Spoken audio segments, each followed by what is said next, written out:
ಇಲ್ಲಿ ಈ ಒಂದು ಸಾಮಾಜಿಕವಾಗಿರ್ತಕ್ಕಂತಹ ಚಳವಳಿಗಳಲ್ಲಿ ಮುಖ್ಯವಾಗಿ ಏನಪ್ಪ ಅಂತಂದ್ರೆ ನಾವು ಹಲವಾರು ಚಳವಳಿಗಳನ್ನು ಏನು ಅಧ್ಯಯನ ಮಾಡ್ತೀವಿ, ಅದರಲ್ಲಿ ಬರ್ತಕ್ಕಂಥ ಮತ್ತೊಂದು ಚಳವಳಿ ಯಾವುದಪ್ಪ ಅಂತಂದ್ರೆ ಕಾರ್ಮಿಕರ ಚಳವಳಿ. ಹಾಗಾದರೆ ಈ ಕಾರ್ಮಿಕರ ಚಳವಳಿ ಅಂತಕ್ಕಂಥದ್ದು ಕಾರ್ಮಿಕರು ಅಂದರೆ ಏನು ಅನ್ನೋದ್ರ ಬಗ್ಗೆ ಮೊದಲು ಅಧ್ಯಯನ ಮಾಡುವಂಥದ್ದು. ಹಾಗಾದರೆ ಕಾರ್ಮಿಕರಂದರೆ ಯಾರು ಅನ್ನೋದ್ರ ಬಗ್ಗೆ ಅಧ್ಯಯನ ಮಾಡುವಾಗ ಕೃಷಿ ಮತ್ತು ಕೈಗಾರಿಕೆಗಳಲ್ಲಿ ಯಾರು ತಮ್ಮ ದೈಹಿಕ ಶ್ರಮವನ್ನು ಹಾಕಿ ಕೆಲಸ ಮಾಡ್ತಾರೋ ಅವ್ರಿಗೆಲ್ಲರಿಗೂ ಏನಂತ ಕರೀತಾರೆ ರೀ? ಕಾರ್ಮಿಕರು ಅಂತ ಕರೀತಾರೆ. ಉದಾಹರಣೆಗೆ ಕಾರ್ಮಿಕರನ್ನು ನಾವು ಎಲ್ಲೆಲ್ಲಿ ನೋಡ್ತೀವಪ್ಪ ಅಂತಂದ್ರೆ ನಾವೀಗ ಕೆಲವೊಂದಿಷ್ಟು ಬಸ್ ಸ್ಟಾಪ್ಗಳಲ್ಲಿ ನೋಡ್ತೀವಿ ಕೂಲಿ ಕಾರ್ಮಿಕರು ಅಂತ ಕರೀತಾರೋ, ಕೆಲವೊಂದಿಷ್ಟು ರೈಲ್ವೆ ಸ್ಟೇಷನ್ಗಳಲ್ಲಿ ನೋಡ್ತೀವಿ ಕೂಲಿ ಕಾರ್ಮಿಕರು ಅಂತ ಇರ್ತಾರೋ, ದೊಡ್ಡ ದೊಡ್ಡ ಫ್ಯಾಕ್ಟ್ರಿಗಳಲ್ಲಿ ವರ್ಕ್ ಮಾಡ್ತಕ್ಕಂಥವ್ರಿಗೂ ಕೂಡ ಕೂಲಿ ಕಾರ್ಮಿಕರು ಅಂತ ಕರೀತಾರೋ, ಅಥವಾ ಕೆಲವೊಂದಿಷ್ಟು ರೈತರಿಗೂ ಕೂಡ ಅಂದರೆ ಕೆಲಸ ಮಾಡ್ತಕ್ಕಂಥ ದೈಹಿಕ ಶ್ರಮವನ್ನು ಹಾಕಿ ಕೆಲಸ ಮಾಡೋರಿಗೆ ಎಲ್ರಿಗೂ ಏನಂತ ಕರೀತಾರೆ ರೀ? ಕಾರ್ಮಿಕರು ಅಂತ ಕರೀತಾರೆ. ಅವರು ಏನೇನೋ ಮಾಡ್ತಿರ್ಬೇಕು, ಅವರು ಬಡಿಗೆತನ ಮಾಡ್ತಿರ್ಬೋದು, ಅಥವಾ ಕುಂಬಾರಿಕೆ ಮಾಡ್ತಿರ್ಬೋದು, ಅಥವಾ ಮತ್ತೊಂದು ಯಾವುದೋ ಕೆಲಸಗಳಲ್ಲಿ ತೊಡಗಿರ್ಬೇಕು. ಆದ್ರೆ ದೈಹಿಕ ಶ್ರಮ ಹಾಕಿ ಯಾರು ಕೆಲಸ ಮಾಡ್ತಿರ್ತಾರೋ, ಬೆವರನ್ನು ಸುರಿಸಿ ಯಾರು ಕೆಲಸ ಮಾಡ್ತಿರ್ತಾರೋ ಅವ್ರಿಗೆಲ್ರಿಗೂ ಏನಂತ ಕರೀತಾರಪ್ಪ ಅಂತಂದ್ರೆ ಕಾರ್ಮಿಕರು ಅಂತ ಕರೀತಾರೆ. ಕಾರ್ಮಿಕರು ಅಂತಂದ್ರೆ ಕೃಷಿ ಮತ್ತು ಕೈಗಾರಿಕೆಗಳಲ್ಲಿ ಯಾರು ತಮ್ಮ ದೈಹಿಕ ಶ್ರಮವನ್ನು ಹಾಕಿ ಏನಪ್ಪ ಅಂದ್ರೆ ಕೆಲಸ ಮಾಡ್ತಾರೋ ಅವ್ರಿಗೆ ಏನಂತ ಕರೀತಾರೆ ರೀ? ಕಾರ್ಮಿಕರು ಅಂತಕ್ಕಂಥ ಹೆಸರಿನಿಂದ ಕರೀಲಿಕ್ಕೆ ಸಾಧ್ಯ ಆಗ್ತದೆ.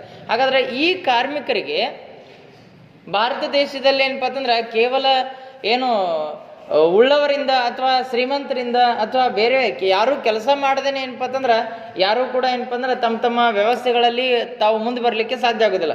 ಎಲ್ಲ ವರ್ಗದವ್ರು ಏನಪ್ಪ ಅಂದ್ರೆ ಇದರಲ್ಲಿ ದುಡಿತಾರೆ. ಒಂದು ರಾಷ್ಟ್ರ ಅಭಿವೃದ್ಧಿ ಹೊಂದಬೇಕಂದ್ರೆ ಅಲ್ಲಿ ಕೃಷಿನೂ ಇರ್ತೈತಿ, ಟೆಕ್ನಾಲಜಿನೂ ಇರ್ತೈತಿ, ಆರ್ಥಿಕ ವ್ಯವಸ್ಥೆಗಳು ಇರ್ತಾವೆ, ಮತ್ತು ಇನ್ನಿತರ ವಿಜ್ಞಾನ ತಂತ್ರಜ್ಞಾನ ಎಲ್ಲ ಅಂಶಗಳು ಇರ್ತಾವೆ. ಹಂಗೆ ಇಲ್ಲಿಯೂ ಕೂಡ ಏನಪ್ಪ ಅಂದ್ರೆ ಇವತ್ತಿನ ಸಮಾಜಗಳಲ್ಲಿ ಏನಪ್ಪ ಅಂದ್ರೆ ಕೆಲಸ ಮಾಡ್ತಕ್ಕಂಥ ಕೆಲವೊಂದಿಷ್ಟು ಕಾರ್ಮಿಕರು ತಮ್ಮದೇ ಆಗಿರ್ತಕ್ಕಂಥ ಒಂದು ಅಳಲನ್ನು ತೋಡ್ಕೊಳ್ತಾ ಇದ್ದಾರೆ.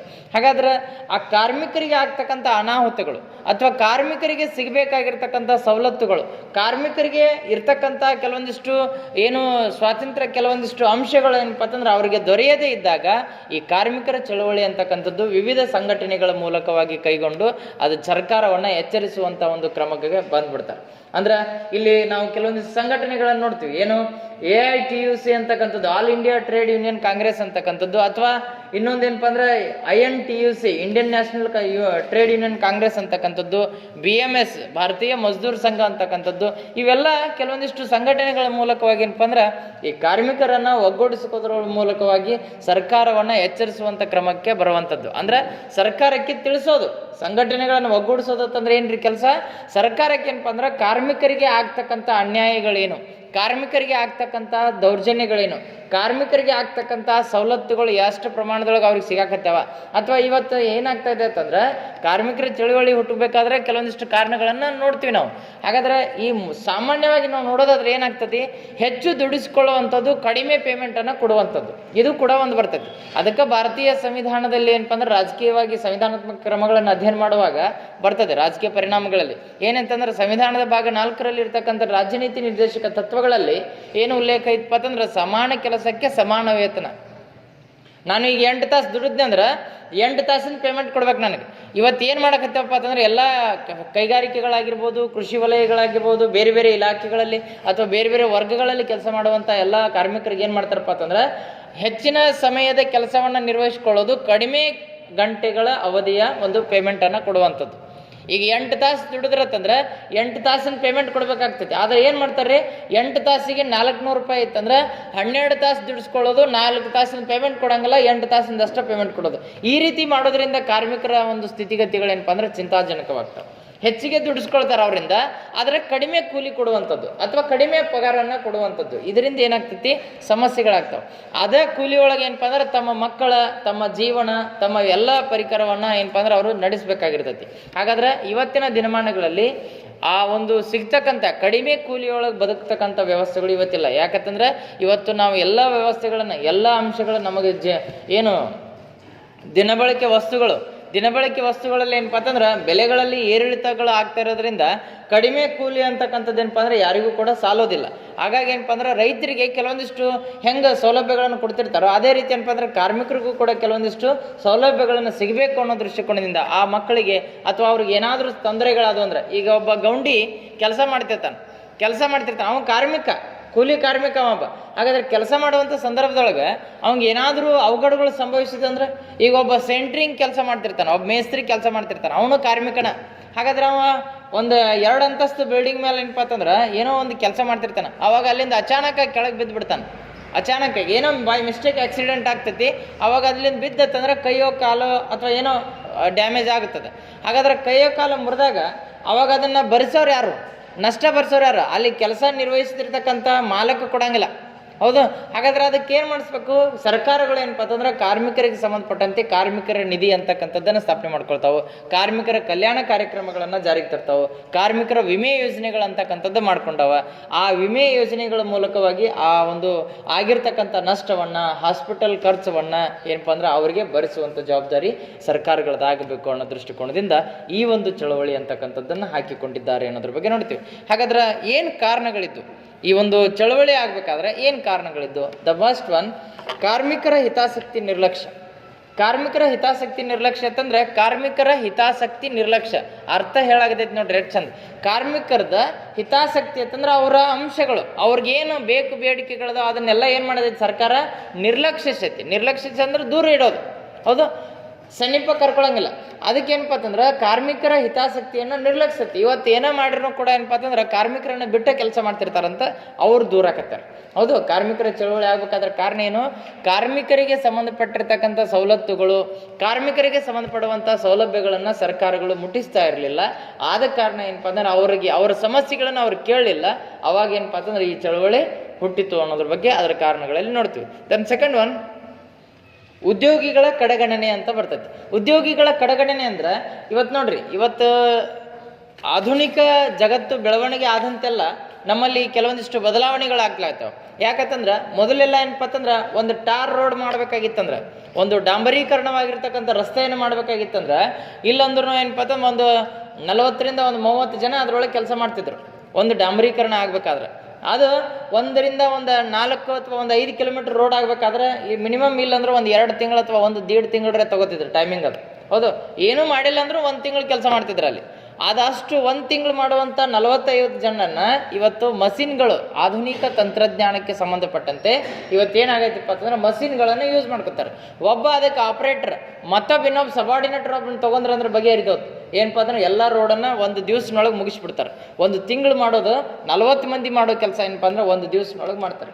ಅಷ್ಟು ಉದಾಹರಣೆ ಹೋಗ್ಬೇಡ್ರಿ. ಈಗ ನಿಮ್ಮ ಹಳ್ಳಿ ಒಳಗನ ಏನಪ್ಪ ಅಂತಂದ್ರೆ ಈಗ ಮೊದಲೆಲ್ಲ ಏನಪ್ಪ ಅಂತಂದ್ರೆ ನೀವು 1 ಎಕರೆ 2 ಎಕರೆ ಅಥವಾ 10 ಎಕರೆ ಕಬ್ಬ ಕಡಿಬೇಕಾದ್ರೆ ಜಾಸ್ತಿ ಟೈಮನ್ನು ತೊಗೋತೀರಿ. 1-2 ವಾರ 3 ವಾರ ಹಿಂಗೆ ಟೈಮ್ ತೊಗೊಂಡಾಗ ಕಡಿತಿದ್ರು. ಅಲ್ಲಿ ಅಷ್ಟೇ 20 ಅಥವಾ 15 ಜನ ಕಡಿತಾರೆ. ಆದರೆ ಇವತ್ತು ಮಷಿನ್ ಅದನ್ನು ಬರೀ ಏನಪ್ಪ ಅಂದ್ರೆ 1-2 ತಾಸಿನೊಳಗೆ ಇಡೀ ಹೊಲನ ಏನಪ್ಪ ಅಂದ್ರೆ ಮುಗಿಸ್ಬಿಡ್ತೈತಿ. ಅಂದ್ರೆ 15 ಜನ ಕೆಲಸ ಮಾಡೋ ಕಾರ್ಯವನ್ನು ಕೇವಲ ಒಂದು ಮಷಿನ್ ಮುಗಿಸಾಕೈತೆ. ಹಾಗಾದ್ರೆ ಉದ್ಯೋಗಿಗಳ ಕಡೆಗಣನೆ ಅಂತಕ್ಕಂಥದ್ದು ಆಯ್ತಲ್ಲ. ಕಾರ್ಮಿಕರನ್ನ ಏನಪ್ಪ ಅಂದ್ರೆ ದೂರ ಇಟ್ಟಿರಲ್ಲ. ಯಾಕಂತಂದ್ರೆ ಮಷಿನ್ ಅವಲಂಬಿಸಿದಾಗ ಉದ್ಯೋಗಿಗಳನ್ನು ಕಡಿಮೆ ಮಾಡಿಬಿಡ್ತಾರೋ. ಉದ್ಯೋಗಿಗಳನ್ನು ಕಡೆಗಣನೆ ಮಾಡಿದಾಗ ಆಟೋಮೆಟಿಕ್ ಏನಾಗ್ತೈತಪ್ಪ ಅಂತಂದ್ರೆ ನಾವು ಅವ್ರ ಜೊತೆ ಬೆರಲಿಲ್ಲ ಅಂತಂದ್ರೆ ಸರ್ಕಾರಗಳು ಅಲ್ಲಿ ನಿರುದ್ಯೋಗ ಸಮಸ್ಯೆ ಜಾಸ್ತಿ ಆಗ್ತೈತಿ, ಅವರ ಜೀವನ ಮಟ್ಟ ಕುಸಿತೈತಿ, ಅವರು ಬದುಕ್ತಕ್ಕಂಥ ಸ್ಥಿತಿಗತಿಗಳು ಚಿಂತಾಜನಕ ಆಗ್ತವೆ. ಆವಾಗ ಸರ್ಕಾರಗಳು ಅವರಿಗೆ ಸ್ಪಂದನೆ ಅಂತಕ್ಕಂಥದ್ದು ಕೊಡಬೇಕಾಗ್ತೈತಿ, ಏನಾದರೂ ಸೌಲಭ್ಯಗಳನ್ನು ಕೊಡಬೇಕಾಗ್ತೈತಿ. ಇದನ್ನು ವಂಚಿತರಾದ ಸಂದರ್ಭದಲ್ಲಿ ಇವರು ಈ ಒಂದು ಚಳವಳಿಯನ್ನು ಮಾಡಲಿಕ್ಕೆ ಕಾರಣ ಇದು ಕೂಡ ಒಂದಾಯಿತು ಅನ್ನೋದ್ರ ಬಗ್ಗೆ ನೋಡ್ತೀವಿ. ದೆನ್ ಥರ್ಡ್ ಒನ್, ಸೌಲಭ್ಯಗಳನ್ನು ಪಡೆಯುವಂಥ ಸಂದರ್ಭದಲ್ಲಿ ಅದೇ ಹೇಳಿಲ್ಲ, ಸೌಲಭ್ಯಗಳಂತಂದ್ರೆ ಸರ್ಕಾರದಿಂದ ಕೆಲವೊಂದು ಸೌಲಭ್ಯಗಳು ಮಾಡಬೇಕು. ಈಗ ಜೀವ ವಿಮೆ ಮಾಡುವಂಥದ್ದು, ಅಥವಾ ಏನಾದರೂ ಅಪಘಾತಗಳು ಸಂಭವಿಸಿದಂದ್ರೆ ವಿಮೆಗಳನ್ನು ಕೊಡುವಂಥದ್ದು, ಅಥವಾ ಅವರಿಗೆ ಈಗ ಹೆಂಗೆ ರೈತರಿಗೆ ಬೆಳೆ ಹಾನಿ ಅಂತಕ್ಕಂಥದ್ದನ್ನು ಕೊಡ್ತಾರಲ್ಲ, ಅದೇ ರೀತಿ ಏನಪ್ಪ ಅಂದ್ರೆ ಕಾರ್ಮಿಕರಿಗೂ ಕೂಡ ಕೆಲಸ ನಿರ್ವಹಿಸುವಂಥ ಸಂದರ್ಭದಲ್ಲಿ ಈಗ ನಿಮ್ಮಲ್ಲಿ ಕೆಲವೊಂದಿಷ್ಟು ಫ್ಯಾಕ್ಟ್ರಿಗಳು ಇರ್ತಾವೆ. ಯಾವುದು ಸಕ್ಕರೆ ಫ್ಯಾಕ್ಟ್ರಿಗಳು ಇರ್ತಾವೆ, ಕಬ್ಬು ನುರಿಸೋ ಫ್ಯಾಕ್ಟ್ರಿಗಳು ಇರ್ತಾವೆ. ಅಲ್ಲೇನೋ ಚೀಲ ಸರ್ಸೋದ್ನಾಗ ಏನಪ್ಪ ಅಂತಂದ್ರೆ ಚೀಲಿನ ಜೊತೆ ಒಂದು ಸ್ವಲ್ಪ ಕೈ ಅವಂಗ ನಿದ್ದೆ ಜಾಸ್ತಿ ಆಗಿರ್ತೈತಿ, ಅವಾಗ ಒಂದು ಸ್ವಲ್ಪ ಕಣ್ಣು ಮುಚ್ಚಿದ ಕೈ ಒಳಗೆ ತೊಗೊಂಡ್ಬಿಡ್ತೈತೆ, ಹೌದು, ಕಟ್ ಆಗಿಬಿಡ್ತೈತಿ. ಮಷಿನ್ದೊಳಗೆ ಕೈ ತೊಗೊಂಡ್ಬಿಡ್ತೈತಿ, ಬೆಲ್ಟ್ದೊಳಗೆ ಕೈ ತೊಗೋತಂದ್ರೆ ಕಟ್ ಆಗ್ತೈತಿ. ಕಟ್ ಆಯ್ತಂದ್ರೆ ಅದು ಮಾಲಕ್ ಬರ್ಸಂಗಿಲ್ಲ ರೀ ಬಿಲ್ಲ, ಹೌದು. ಅದನ್ನು ಬರ್ಸೋರು ಯಾರು? ಮಾಲಕ್ ಬರ್ಸ್ಬೋದು. ಎಷ್ಟು ಬರ್ಸ್ತಾನವ? ಭಾಳ ಆದ್ರೆ ಅವತ್ತಿನ ಒಂದು 20,000 ರೂಪಾಯಿ ಖರ್ಚು ಕೊಡ್ಬೋದು, ಅದು ಹಾಸ್ಪಿಟ್ಲ್ ಖರ್ಚು. ಆದರೆ ಇವನು ಜೀವನವಿಡೀ ಏನಾದ್ರಿ ಅಂಗವಿಕಲನ ಆದ್ನ, ಇವನು ಮತ್ತೊಂದು ಕೆಲಸಕ್ಕೆ ತೊಗೊಳಂಗಿಲ್ಲ ಇವನು ಯಾರು.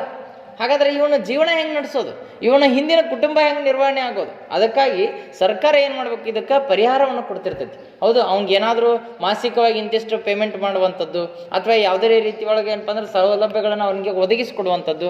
ಈ ರೀತಿ ಮಾಡೋದ್ರಿಂದ ಏನಾಗ್ತದೆ ರೀ, ಅಲ್ಲಿ ಆ ಒಂದು ವ್ಯಕ್ತಿ ತನ್ನ ಜೀವನವನ್ನು ತನ್ನ ಕುಟುಂಬವನ್ನು ನಿರ್ವಹಿಸ್ಕೊಂಡು ಹೋಗ್ಲಿಕ್ಕೆ ಸಾಧ್ಯ ಆಗ್ತೈತಿ. ಅಥವಾ ಕೆಲವೊಬ್ರು ಏನಾಗಿರ್ತಾರಪ್ಪ ಅಂತಂದ್ರೆ ಬೈ ಆಕ್ಸಿಡೆಂಟ್. ಹೌದು, ಬೈ ಆಕ್ಸಿಡೆಂಟ್ ಹೆಂಗೆ ಆಗ್ತಾವತ್ತಂದ್ರೆ, ಈಗ ಕೆಲವೊಂದಿಷ್ಟು ಗುತ್ತಿಗೆ ಆಧಾರದ ಮೇಲೆ ಕೆಲವೊಂದು ಕೆಲಸ ಮಾಡ್ತಿರ್ತಾರೆ, ಗುತ್ತಿಗೆ ಆಧಾರದ ಮೇಲೆ. ಅವಾಗ ಅಚಾನಕ್ ಏನಪ್ಪ ಅಂದ್ರೆ ಏನೋ ಒಂದು ಮಾಡೋತ್ನಾಗ ಅವ್ನು ಕೆಳಗೆ ಬಿದ್ದು ಸತ್ತ ಅಂತ ತಿಳ್ಕೊರಿ, ಅವಾಗ ಅದನ್ನು ಬರ್ಸೋರು ಯಾರು? ಹೌದಲ್ಲ, ಸರ್ಕಾರದೊಳಗಡೆ ಅವನ ಹೆಸರು ಮೇಲೆ ವಿಮೆ ಇತ್ತಂದ್ರೆ ಅಲ್ಲಿ ಒಂದು 10-15 ಲಕ್ಷ, ಒಂದು 20 ಲಕ್ಷ ರೂಪಾಯಿ ಅಮೌಂಟ್ ಬರ್ತಂದ್ರೆ ಅದ್ರ ಮೇಲೆ ಹಿಂದಿನ ಕುಟುಂಬಗಳು ಹೆಂಗೋ ಬದುಕ್ತಾವೆ. ಹೌದಲ್ಲ, ಏನೂ ಇರಲಿಲ್ಲ ಅಂದರೆ ಏನೂ 1 ರೂಪಾಯಿನೂ ಬರಂಗಿಲ್ಲ. ಅವಾಗ ಅವ್ರು ಹಿಂದಿನವ್ರು ಬದುಕೋರು ಹಂಗೆ ಅವನ ಮೇಲೇನ ನಂಬ್ಕೊಂಡು ಕೂತಿರ್ತಾರೆ. ಅವನೇ ಇಲ್ಲ ಅಂದ ಬಳಿಕ ಅಲ್ಲಿ ಸಮಸ್ಯೆಗಳು ಉಂಟಾಗ್ತಾವೆ. ಅಲ್ಲಿ ಹೆಣ್ಣಾಗಿರಲಿ ಅಥವಾ ಗಂಡಾಗಿರಲಿ, ಯಾವ್ದು ಕೆಲಸ ಮಾಡ್ತಿರ್ತಾರೆ ಕಾರ್ಮಿಕ ಸ್ಥಿತಿಗತಿ ಒಳಗೆ ಅವ್ರಿಗೆ ಏನೇ ಸಮಸ್ಯೆಗಳು ಬಂದರೂ ಅದನ್ನು ಬರ್ಸೋರು ಯಾರು? ಹೌದಲ್ಲ, ಆ ರೀತಿ ಒಳಗೆ ಏನಪ್ಪ ಅಂದ್ರೆ ಇದು ಕೂಡ ಒಂದು ಕಾರಣ ಆಗ್ತದೆ. ಅದಕ್ಕೂ ಸೌಲಭ್ಯಗಳನ್ನು ಪಡೆಯೋ ಸಲುವಾಗಿ, ಸರ್ಕಾರವನ್ನು ಎಚ್ಚರಿಸೋ ಸಲುವಾಗಿ ಈ ಹೋರಾಟ ಅಂತಕ್ಕಂಥದ್ದು ಅನಿವಾರ್ಯ ಆಯಿತು ಅನ್ನೋದ್ರ ಬಗ್ಗೆ ನೋಡ್ತೀವಿ. ನೆಕ್ಸ್ಟ್ ಒನ್ ಕಲ್ಯಾಣ ಕಾರ್ಯಕ್ರಮಗಳು ಸೇಮ್. ನೆಕ್ಸ್ಟ್ ಏನಪ್ಪ ಅಂತಂದ್ರೆ ಕಲ್ಯಾಣ ಕಾರ್ಯಕ್ರಮಗಳು ಅಂತಂದ್ರೆ, ಈಗ ಒಬ್ಬ ಏನು ಕಾರ್ಮಿಕ ಅಂತಕ್ಕಂಥ ಇದ್ದಂದ್ರೆ ಅವನಿಗೆ ಕೆಲವೊಂದಿಷ್ಟು ವಸತಿಗಳನ್ನು ಒದಗಿಸಿಕೊಡುವಂಥದ್ದು. ಈಗ ನೋಡ್ರಿ, ಅಥಣಿ ಒಳಗೆ ಅಥವಾ ದೊಡ್ಡ ದೊಡ್ಡ ಸಿಟಿ ಒಳಗೆ ಹೋದ್ರೆ ಅಂದ್ರೆ ಬಸ್ ಸ್ಟ್ಯಾಂಡ್ದೊಳಗೆ ಕೂಲಿ ಕಾರ್ಮಿಕರು ಇರ್ತಾರೆ. ಯಾವುದು ಖಾಕಿ ಕಲರ್ ಅಂಗಿ ಹಾಕೊಂಡು ನಿಂತಿರ್ತಾರೆ ನೋಡ್ರಿ. ನಾವು ಏನಾರು ನೀವು ದೊಡ್ಡ ದೊಡ್ಡ ಲಗೇಜ್ಗಳನ್ನು ತೊಗೊಂಡು ಹೊಂಟಿರೋದನ್ನ ಲಗೇಜ್ ಕೊಡ್ರಿ, ಲಗೇಜ್ ಅಂತ ಕರಿತಿರ್ತಾರೆ ಬಸ್ ಸ್ಟ್ಯಾಂಡ್, ರೈಲ್ವೆ ಸ್ಟೇಷನ್, ದೊಡ್ಡ ದೊಡ್ಡ ಸಿಟಿ ಒಳಗೆ ಹೋದ್ರೆ ಅಂದ್ರೆ ಪಾಪ ಅವ್ರಿಗೆ ನೀವು ಕೊಡೋದು ಎಷ್ಟು ಭಾಳ ಆದ್ರೆ ಒಂದು 20, 40, 50 ರೂಪಾಯಿ ಅಷ್ಟೇ ಕೊಡೋದು. ಅಷ್ಟು ಮೇಲೆ ಅವ್ರು ಚಂತಾನಕ ದುಡಿತಿರ್ತಾರೆ. ಹೌದು, ಅಂದ್ರೆ ಅವರು ಬದುಕು ಹೆಂಗಿರ್ತೈತಿ ನೋಡ್ರಿ. ಅವರು ಕೆಲಸ ನಿರ್ವಹಿಸ್ಬೇಕಂತ ಬಂದಿರ್ತಾರೆ. ಒಂದು ದಿವಸ ಅವ್ರಿಗೆ ಯಾರು ನೋಡ್ರಿ, ಈಗೆಲ್ಲ ಮಂದಿ ಹೆಂಗಾಗೈತಿ ಅಂದ್ರೆ ಭಾಳ ಚೆನ್ನಾಗೈತಿ, ಯಾರ ಕೈಯಾಗೂ ಕೊಡಂಗಿಲ್ಲ. 1 ರೂಪಾಯಿನ ವೇಸ್ಟ್ ಮಾಡ್ಬೇಕಾದ್ರೂ ವಿಚಾರ ಮಾಡ್ತಾರೆ, ನಾ ಯಾಕೆ ಅವ್ರಿಗೆ 1 ರೂಪಾಯಿ ಕೊಡಬೇಕು ಅಂತ ಈಗ ವಿಚಾರ ಮಾಡ್ತೈತಿ. ಯಾಕಂತಂದ್ರೆ ಈ ರೀತಿ ಇರುವಾಗ ಏನಪ್ಪ ಅಂತಂದ್ರೆ ಇವತ್ತು ಹೆಚ್ಚಿನ ದಿನಮಾನಗಳಲ್ಲಿ ಏನಪ್ಪ ಅಂತಂದ್ರೆ ನಾವು ಕೂಲಿ ಕಾರ್ಮಿಕರು ಏನಪ್ಪ ಅಂದ್ರೆ ತಮ್ಮ ಹೊಟ್ಟೆಪಾಡಿಗಾಗಿ ಅಲ್ಲಿ ಕೆಲಸ ನಿರ್ವಹಿಸ್ಲಿಕ್ಕೆ ಬರ್ತಾರೆ. ಒಂದು ದಿವಸ ಅಥವಾ ಒಬ್ಬ ಆಟೋ ಡ್ರೈವರ್ಗೆ ಏನಪ್ಪ ಅಂದ್ರೆ ಯಾರೂ ಬರಲಿಲ್ಲ ಅಂತಂದ್ರೆ ಅವತ್ತು ಅವ್ನು ವೇಸ್ಟ್. ಹೌದು, ಅವತ್ತು ದಿನನಿತ್ಯ ಜೀವನ ನಡೆಸುವಂಥದ್ದು ಅದನ್ನು ನಂಬಿ ಬದುಕಿರ್ತಿರ್ತಾನೆ. ಅದೇ ಏನಪ್ಪ ಅಂದ್ರೆ ಅವನಿಗೆ ವರವಾಗಲಿಲ್ಲ ಅಂತಂದ್ರೆ, ಶಾಪ ಆಗ್ಲಕ್ಕೈತಂದ್ರೆ ಆಟೋಮೆಟಿಕ್ ಏನಪ್ಪ ಅಂದ್ರೆ ಹೋರಾಟದ ಹಾದಿ ತುಳಿಬೇಕಾಗ್ತೈತಿ.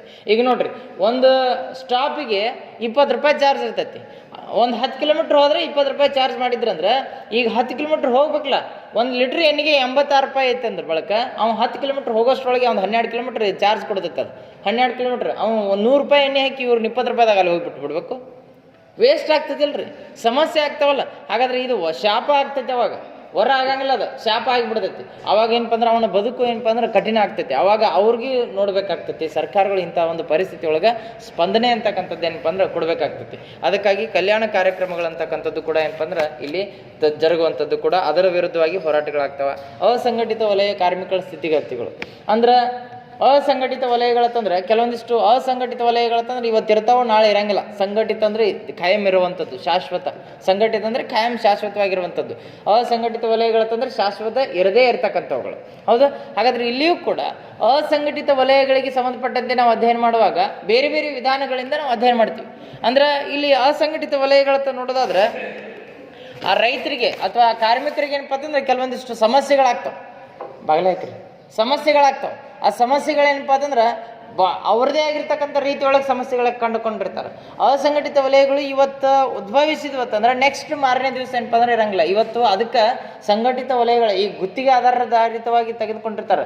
ಇಲ್ಲ ಈಗ ನೋಡ್ರಿ, ಎಲ್ಲ ಕಡೆ ತಗೋತಾರೆ. ಬೆಸ್ಕಾಮ್, ಹೆಸ್ಕಾಮ್ ಅಥವಾ ಈಗ ಯಾವ ಕೂಲಿ ಕಾರ್ಮಿಕ ಮಾಡ್ತಕ್ಕಂಥದ್ದು ಅಥವಾ ಏನು ಇಂಜಿನಿಯರಿಂಗ್ ವರ್ಕಿಂಗ್ ಸಂಬಂಧಪಟ್ಟಂಗೆ ಎಲ್ಲ ಕಡೆ ಗುತ್ತಿಗೆ ಆಧಾರದ ಮಾಡ್ತಾರೆ. ಗುತ್ತಿಗೆ ಆಧಾರ ಅಂತಂದ್ರೆ ಇವತ್ತು ಕೆಲಸ ಮಾಡಿಸ್ಕೊಳ್ಳೋದು ಅವ್ರ ಕಡೆಯಿಂದ, ನಾಳೆ ಅವ್ರನ್ನ ತೆಗೆದು ಬಿಡೋದು. ಹಾಗಾದ್ರೆ ಅವ್ರ ಬದುಕು ಏನಾಗ್ಬೇಕು? ಹೌದಲ್ರಿ? ಈಗ ಗುತ್ತಿಗೆ ಆಧಾರ, ಈಗ ನಾವು ಗೆಸ್ಟ್ ಫ್ಯಾಕಲ್ಟಿ ಅಂತ ಎಕ್ಸಿಂದ ನಾವು ಜೀವನ ನಡೆಸ್ತಿರ್ತೀವಿ. ಹೌದು, ಈಗ ನಾವು ಗೆಸ್ಟ್ ಫ್ಯಾಕಲ್ಟಿ ಅಂತ ಈಗ ಗೌರ್ಮೆಂಟ್ ಡಿಗ್ರಿ ಒಳಗೆ ಅಲ್ಲಿ ಇಲ್ಲಿ ಕೆಲಸ ಮಾಡ್ತಿರ್ತಾರೆ. ಹಾಗಾದ್ರೆ ಅವ್ರನ್ನ ಅಲ್ಲಿಂದ ತೆಗೆದ್ರತ್ತಂದ್ರೆ ಅವ್ರ ಜೀವನ ಏನಾಗ್ತೈತಿ? ಹೌದಲ್ಲ? ಅವ್ರನ್ನ ಅಲ್ಲಿ ತೆಗೆದಿರ್ತಾರೆ, ಅದನ್ನು ನಂಬಿರ್ತಾರೆ. ಅದನ್ನು ತೆಗೆದ್ರೆ ಅಂದ್ರೆ ಅಲ್ಲಿಂದ ವೇಸ್ಟ್ ಆಗ್ತೈತಿ. ವೇಸ್ಟ್ ಆಯ್ತಂದ್ರೆ ಅವ್ರ ಬದುಕು ಏನಪ್ಪ ಅಂದ್ರೆ ಅವ್ರ ಹಿಂದಿನ ಬದುಕುಗಳೆಲ್ಲ ಅದ್ರ ಮೇಲೆ ನಿಂತಿರ್ತಾವೆ. ಅವಾಗ ಏನಪ್ಪ ಅಂದ್ರೆ ಅವ್ರ ಬದುಕಿಗೆ ಸರ್ಕಾರಗಳು ಮನ್ನಿಸ್ಬೇಕಲ್ರಿ. ಸರ್ಕಾರಗಳು ಏನಾದರೂ ಸ್ಪಂದನೆ ಮಾಡಿ ಏನಪ್ಪ ಅಂದ್ರೆ ಅವ್ರಿಗೆ ಪರಿಹಾರ ಕೊಡಬೇಕಾಗ್ತೈತಿ.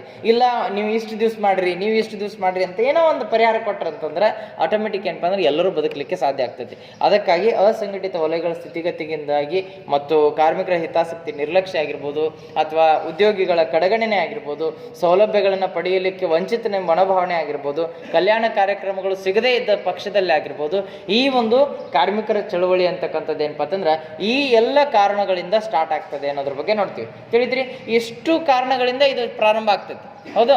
ಇನ್ನು ಈ ಕಾರಣದಿಂದ ಪ್ರಾರಂಭ ಆಗಿರ್ತಕ್ಕಂಥ ಈ ಯಾವುದೋ ಕಾರ್ಮಿಕರ ಚಳವಳಿಯನ್ನು ತಡೆಗಟ್ಟಲಿಕ್ಕೆ ಸರ್ಕಾರದಿಂದ ಕೆಲವೊಂದಿಷ್ಟು ಕ್ರಮಗಳನ್ನು ಹಾಕ್ಕೊಂಡಾರ.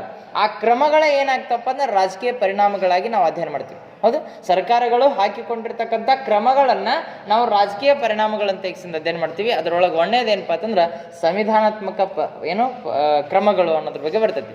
ಸಂವಿಧಾನಾತ್ಮಕ ಕ್ರಮಗಳು ಅಂತಂದ್ರೆ ಭಾರತ ಸಂವಿಧಾನದ 4ನೇ ಭಾಗದಲ್ಲಿ ಏನೈತಪ್ಪ ಅಂತಂದ್ರೆ ರಾಜ್ಯ ನೀತಿ ನಿರ್ದೇಶಕ ತತ್ವಗಳು ಅನ್ನೋದ್ರ ಬಗ್ಗೆ ಉಲ್ಲೇಖ ಐತಿ ಭಾರತ ಸಂವಿಧಾನದಲ್ಲಿ. ಹಾಗಾದ್ರೆ ರಾಜ್ಯ ನೀತಿ ನಿರ್ದೇಶಕ ತತ್ವಗಳಲ್ಲಿ ಏನು ಹೇಳಿಕೆಯನ್ನು ಕೊಡ್ತೈತಪ್ಪ ಅಂತಂದ್ರೆ ಸಮಾನ ಕೆಲಸಕ್ಕೆ ಸಮಾನ ವೇತನ ಅಂತ ಹೇಳ್ತೈತಿ.